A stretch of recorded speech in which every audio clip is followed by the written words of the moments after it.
নমস্কার, আপনারা দেখছেন বীরভূম আরসি টিভি। আপনাদের সঙ্গে আমি ববি। শুরু করছি আজকের সংবাদ। বিস্তারিত সংবাদে যাওয়ার আগে দেখে নেব সংবাদ শিরোনাম। অটো ও লরির মুখোমুখি সংঘর্ষ মল্লারপুরে।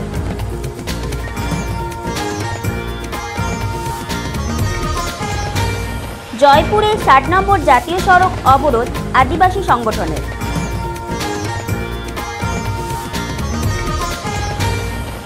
বিচারকের মধ্যস্থতায় ভাঙা সংসার জোড়া লাগলো।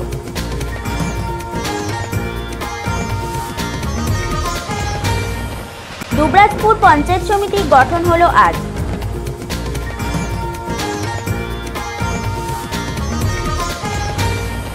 নির্মল বিদ্যালয় সপ্তাহ জেলা জুড়ে।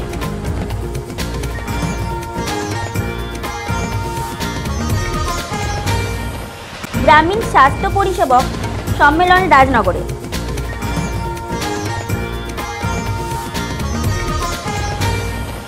সিউড়ি ১ নম্বর ব্লকে ও মোহাম্মদবাজারে পঞ্চায়েত সমিতি গঠন।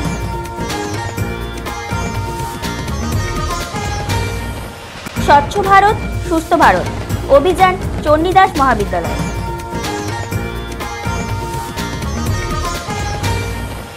এবার সংবাদ বিস্তারিত। গতকাল রাত্রে মল্লারপুরে একটি পেট্রোল পাম্পের সামনে ৬০ নম্বর জাতীয় সড়কে অটো ও লরির সংঘর্ষে মৃত্যু হল ৬ জনের। একজন মহিলা গুরুতর আহত হন। তাকে প্রাথমিক চিকিৎসার পর বর্ধমান মেডিকেল কলেজে স্থানান্তর করা হয়।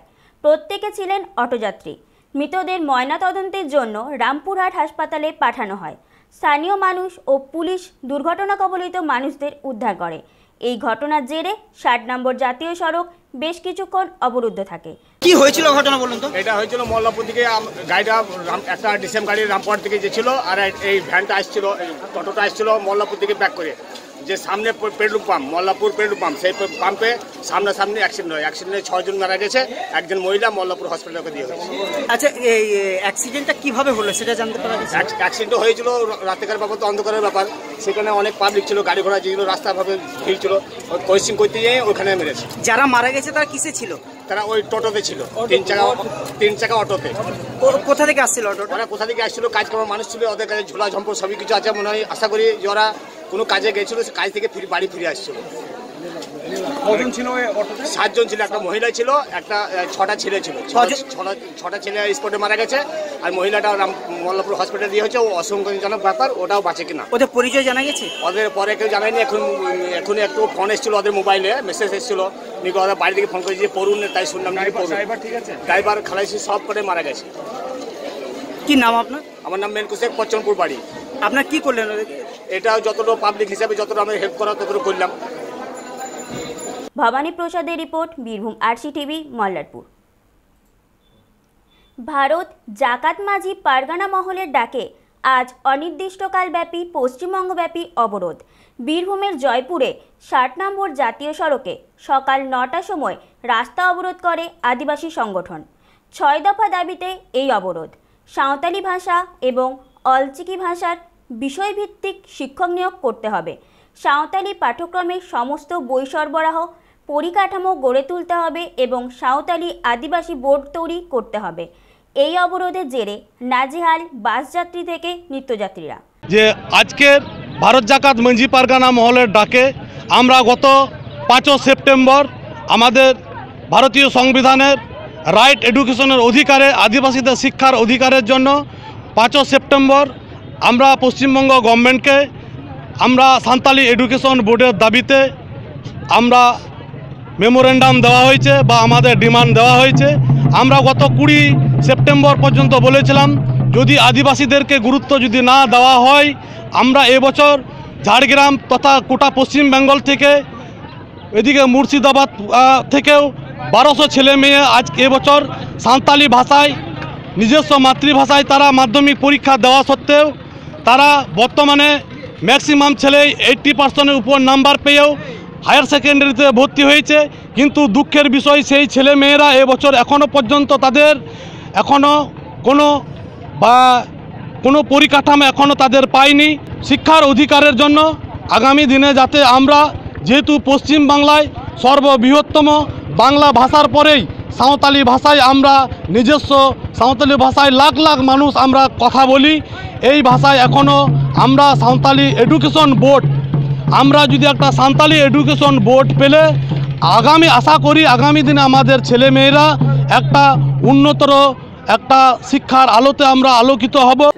না, বন্ধকে যেভাবে সড়ক বন্ধ অবরোধ করছে সেটাকে আমরা সমর্থন করছি না, কিন্তু যে দাবিগুলো দিয়েছে, যে দাবিগুলো যেগুলো বলছে শিক্ষা নিয়ে, যে দাবিগুলো বলছে সেই দাবিগুলোকে আমরা সমর্থন জানিয়েছি এবং আজকেও আমরা সমর্থন জানাচ্ছি।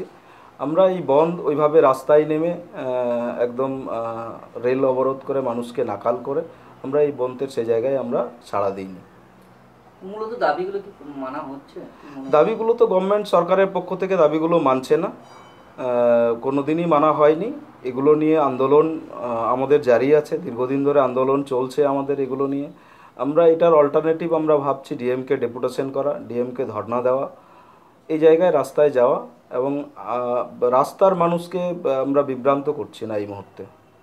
Papai Bagdi report, Birbhum RCTV, Jaipur. সিউড়ি ফৌজদারি আদালতের বিচারকের মধ্যস্থতায় ভাঙা সংসার জোড়া লাগলো, স্বামীর ঘরে পুনরায় ফিরে গেল স্ত্রী। আজ সিউড়ি আদালতে উপস্থিত হয়েছিলেন দুজনেই। আদালতের মধ্যে উপস্থিত হয়ে বিচারককে দুজন একসুরে জানান পুরনো বিবাদ ভুলে নতুন করে সংসার করতে চায় তারা।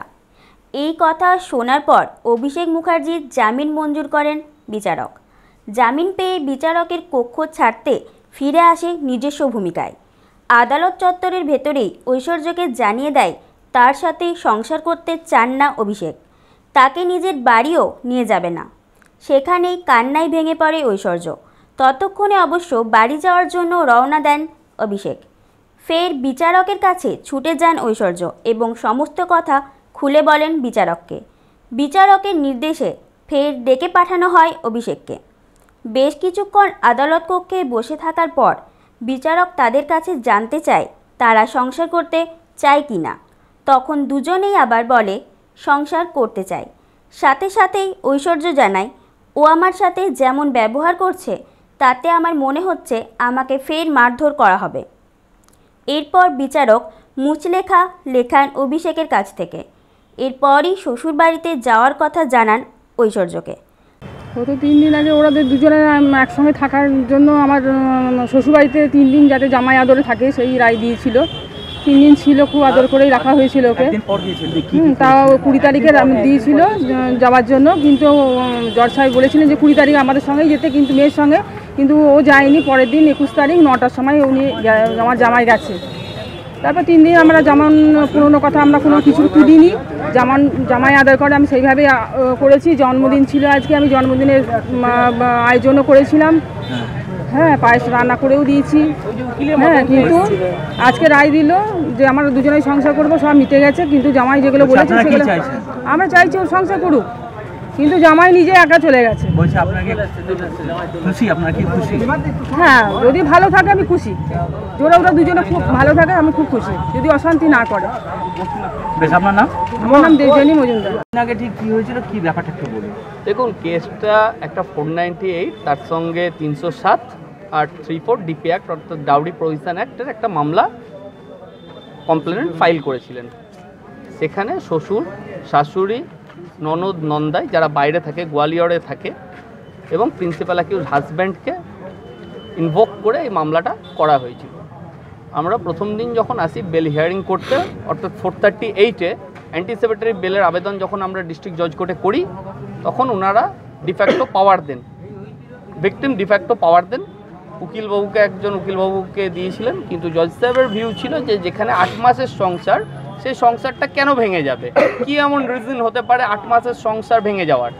জজ সাহেব নেক্সট একটা ফার্দার ডেট দিয়েছিলেন যে সেদিন উভয় পক্ষই এবং উভয় পক্ষর গার্জেন যারা আছেন তারা যেন হাজির থাকে। সেই রকমভাবে তারা হাজিরও ছিলেন। আমাদের ডিস্ট্রিক্ট জজ কোর্ট অর্ডার দিয়েছিলেন আমাদেরকে, ছেলে পক্ষকে, যে 3 দিন তার শ্বশুরবাড়ি অর্থাৎ বোলপুরে গিয়ে থাকতে হবে।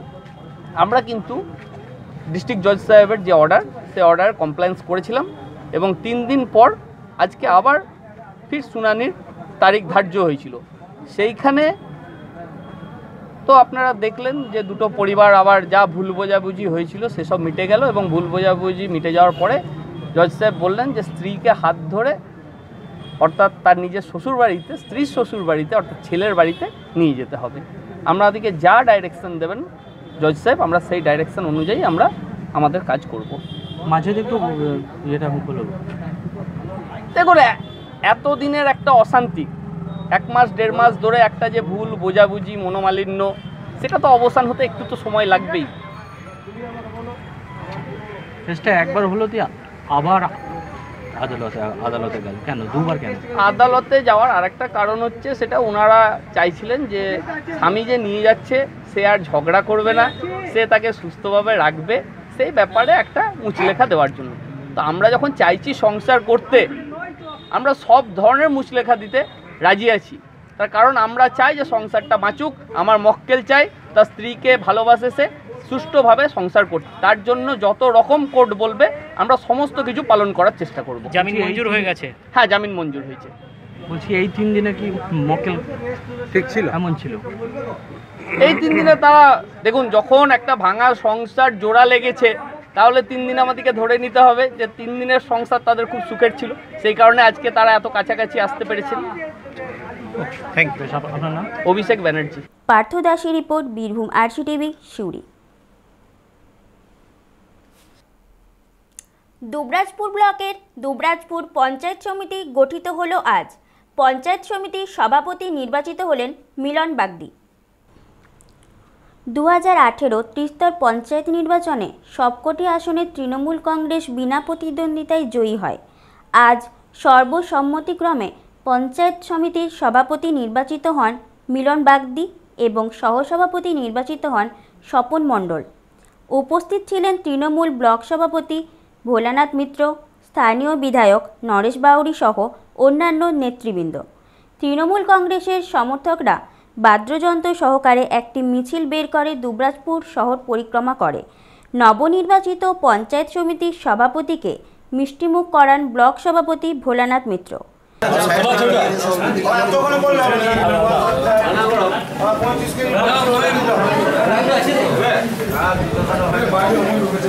পঞ্চায়েত সমিতির সভাপতি সরকারি নিয়ম মেনে হলো, এবং আমাদের সভাপতি যিনি হলেন এ মিলন বাগদিকে আজকে যে সভাপতি করা হয়েছে, মিলন বাগদি বিগত দিনে চিনপাই পঞ্চায়েতের প্রধান ছিল এবং ওর কর্মদক্ষতা আমি সরাসরি দেখেছি এবং প্রচণ্ড কর্মদক্ষতা আছে। শিক্ষিত ছেলে, BSc পাস এবং সাথে ITI পাসও বটে।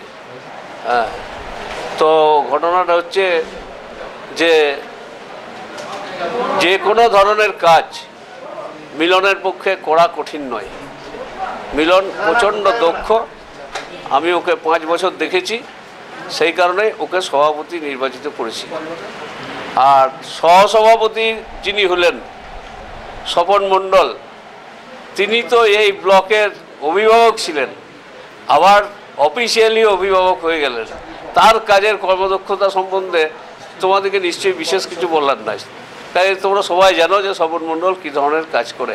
আর একটা কথা হচ্ছে কি জানো, আমাদের ব্লকে সভাপতি, সহসভাপতি এগুলো কিছু নয়, আমাদের ব্লকের দলই শেষ কথা। আমি ভীষণ গর্বিত এরকম একটা জায়গায় আমি আসতে পেরেছি।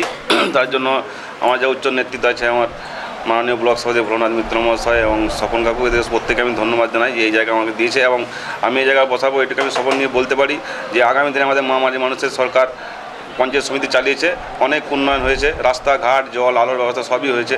আগামী দিনে আরও উন্নয়ন করবো এবং আরও এমন জায়গায় নিয়ে যাবো যে দুবরাজপুর ব্লক একটা ভালো জায়গায় থাকবে এবং সেই জায়গা আমরা সমস্ত আমাদের যে একা তো সম্ভব নয়, একটা সভাপতি বা সহসভাপতি একা পক্ষে সম্ভব নয়, সমস্ত আমাদের যে মেম্বার আছে, কর্মদক্ষ, সবাইকে সাথে নিয়ে কাজ করব এবং একটা দুবরাজপুরকে একটা ভালো জায়গায় নিয়ে যাবো, এই প্রতিজ্ঞা করলাম। এবং উন্নয়নের ব্যাপারে বলি একটা কথা, রাস্তাঘাট আলো উন্নয়ন সবই হয়েছে। আমরা উন্নয়নের ক্ষেত্রে এটা আমরা করব যে আমরা যে 10টা পঞ্চায়েতের প্রধান আছে এবং অঞ্চল সভাপতি আছে প্রত্যেকের সাথে কথা বলে যে কোনটা আগে করতে হবে এবং কোনটা করার দরকার, মানুষের প্রয়োজনে এবং মানুষের সাথে কথা বলে কোনটা দরকার সেটা আমরা করবো এবং সেটাকে অগ্রগতি দিয়ে সেই কাজটা আগে করে আমরা চেষ্টা করবো। এটা দেখছি মানে এটা আমার পক্ষে সম্ভব নয়, আমাকে দল করেছে এবং সেই দলের সম্মান আমি অবশ্যই রাখবো। যে আমি একটা প্রধান ছিলাম, একটা ছোটো জায়গায় ছিলাম, একটা অনেক বড় একটা জায়গায় দিয়েছে, একটা পঞ্চায়েতে ছিলাম শুধুমাত্র চিনপাই গ্রাম পঞ্চায়েত, এখন সেখানে 10টা পঞ্চায়েত আছে এবং সেটা আমাকে দল করেছে, আমার একা কোনো কৃতিত্ব নেই, আমার দল করেছে এবং দলের সম্মান আমি যথেষ্ট রাখবো এবং দলটা যাতে মানে দলটা যেন মানে কোনো এমন কোনো কাজ হবে না এখানে যেন কোনো দলের বদনাম হয় এবং সেদিকে আমি সতর্ক দৃষ্টি রাখবো। দুবরাজপুর আমাদের সবথেকে যেটা সংকট আছে জলের সংকট, আমাদের ব্লক সভাপতি বলেছেন জলের সংকট এবং সেটাকে আমরা অগ্রাধিকার দিয়ে এগিয়ে চলবো যেন প্রত্যেকটা পঞ্চায়েতে যেন জলের ব্যবস্থাটা হয় এবং প্রত্যেকটা মানুষ যেন নিরাপদ পানীয় জল ব্যবস্থা করতে পারে সেটা দিকে আমরা সতর্ক দৃষ্টি রাখবো। খুব ভালো লাগছে, আমি এতদিন রাজনীতির সঙ্গে যুক্ত ছিলাম, আজকে এটা সহসভাপতির পদ আমাকে দল দিয়েছে। মানে গত 5 বছরে যেটা ভোলাদা বলল যে আমি মোটামুটি অভিভাবকই ছিলাম, তাতে আমাদের 10টা পঞ্চায়েতে রাস্তাঘাট থেকে শুরু করে টিউবওয়েল থেকে শুরু করে ব্রিজ থেকে শুরু করে এবং স্কুলের পরিকাঠামো থেকে শুরু করে সমস্ত কাজ প্রায় আমরা 80% এগিয়ে দিয়েছি। এখন আমরা বর্তমানে যা অবস্থা আছে বা ভবিষ্যতে আমরা যেটা করব সেটা দল আমাদেরকে ঠিক করে দেবে, কারণ আমাদের অভিভাবক তো ভোলাদা বিভিন্ন গ্রামে গিয়ে আমাদেরকে একটা প্ল্যান দেয়। তো সেই প্ল্যানের মধ্যে আমরা রেখেছি সেটা হচ্ছে আলোর ব্যবস্থাটা। জল থেকে রাস্তা থেকে সব কিছু হয়েছে, আলোর ব্যবস্থাটা আমরা পুরোপুরি শেষ করতে পারিনি, কিছুটা করেছি। তো যাতে রাস্তাতে আলো দেওয়া হয়, পূজা মণ্ডপে, মসজিদে, মানে মেন জায়গাতে তার চেষ্টা আমরা করছি বা আমরা 5 বছরের মধ্যে প্রায় জায়গায় করে দেব। লালটু মুখার্জি ও সোমনাথ রুজের রিপোর্ট, বীরভূম RCTV, দুবরাজপুর। পশ্চিমবঙ্গ সর্বশিক্ষা মিশনের উদ্যোগে আজ বীরভূম জেলার সমস্ত সরকারি ও সরকার অনুমোদিত বিদ্যালয়ে শুরু হলো নির্মল বিদ্যালয় সপ্তাহ। সিউড়ি দুবরাজপুরের প্রথম দিনেই শুরু হয় পদযাত্রা। দুবরাজপুর চক্রের পণ্ডিতপুর নিম্ন বুনিয়াদী বিদ্যালয়ের পড়ুয়া শিক্ষকগণ মিলে এই পদযাত্রায় অংশ নেন। সিউড়ির একাধিক বিদ্যালয়ে পদযাত্রায় অংশ নেয় পড়ুয়ারা। সিউড়ি থেকে পার্থ দাস ও দুবরাজপুর থেকে সন্তোষ পালের report, Birbhum RCTV। Birbhum rural health awareness অ্যাসোসিয়েশনের 9ম জেলা সম্মেলন অনুষ্ঠিত হল রাজনগর ডাকবাংলো ভবনে। উপস্থিত ছিলেন সংগঠনের বীরভূম জেলা কমিটির যুগ্ম সম্পাদক যাদব চট্টোপাধ্যায় ও নবকুমার দলুই সহ 600 জন প্রতিনিধি।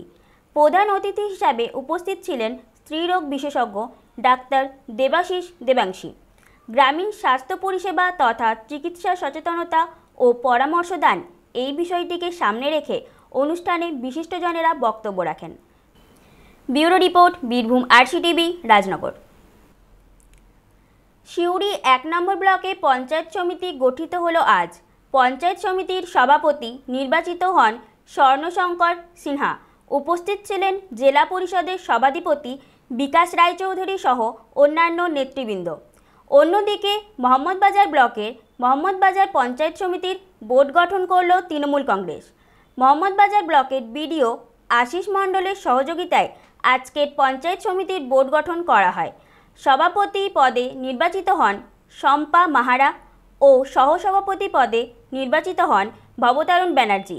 সিউড়ি থেকে পার্থ দাস ও মোহাম্মদবাজার থেকে পাপাই বাগদি রিপোর্ট, বীরভূম RCTV। স্বচ্ছ ভারত, সুস্থ ভারত এই মতাদর্শকে সামনে রেখে নানুর চণ্ডীদাস মহাবিদ্যালয়ের ছাত্রছাত্রীরা পদযাত্রা করে আজ। মানুষকে সচেতনতা করার লক্ষ্যে এই অভিযান। একের পর এক সমাজ সচেতন করার উদ্দেশ্যে কাজ করে চলেছে নানুরের চণ্ডীদাস মহাবিদ্যালয়ের ছাত্রছাত্রীরা। কিছুদিন আগে ডেঙ্গু ম্যালেরিয়া নিয়ে সচেতনতামূলক পথ র্যালির আয়োজন করে। আজ NSS-এর উদ্যোগে কলেজে হয়ে গেল স্বচ্ছ ভারত অভিযান। তাদের পদক্ষেপ ছিল স্বচ্ছ ভারত, সুস্থ ভারত। অংশ নেয় বহু ছাত্রছাত্রী সহ NSS-এর বিভাগের শিক্ষক কৌশিক রায়, কলেজের ছাত্রনেতা রহমত সহ অন্যান্য শিক্ষকরা। বিভিন্ন জায়গায় জমে থাকা আবর্জনা ময়লা পরিষ্কার করে এবং সেই ময়লাগুলিকে একটি নির্দিষ্ট স্থানে ফেলতে হবে সেই বিষয়ে মানুষদের সচেতন করে। সালমান রাকেশের রিপোর্ট, বীরভূম RCTV নানুর। আজকের সংবাদ এই পর্যন্ত। পরবর্তী সংবাদের জন্য চোখ রাখুন বীরভূম RCTV পর্দায়। নমস্কার।